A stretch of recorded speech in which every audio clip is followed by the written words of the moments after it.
3:20 è scattato l'allarme, siamo corsi qua immediatamente, dopo i 5-6 minuti, tempo di arrivare, ma c'erano già qua le forze dell'ordine che ringrazio e niente, il danno era stato fatto.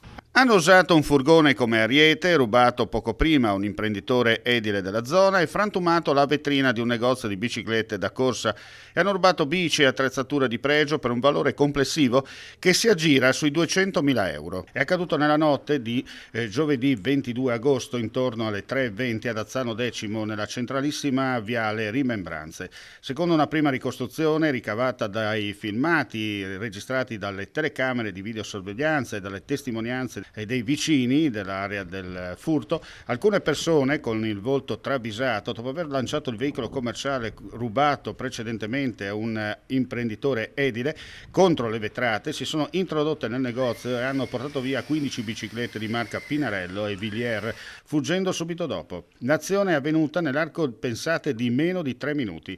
L'area furtiva è coperta da assicurazione. Sul posto giunte celermente le pattuglie del radiomobile dei carabinieri di Pordenone e della stazione di Fiume Veneto. Sì, se mettiamo in conto un po' tutto, sono cifre molto enormi, insomma.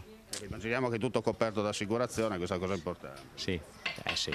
Non si può aprire un'attività del genere senza un'assicurazione, mi pare il minimo, insomma. E da spirito friulano come lei è, insomma, si riparte subito perché oltre il danno bisogna continuare, la vita continua, no? È una frase fatta, però insomma... No, assolutamente sì, anche perché delle bici che mi ha portato via erano già state vendute, dovevano ritirarle, quindi bisogna subito ripartire e accontentare i clienti.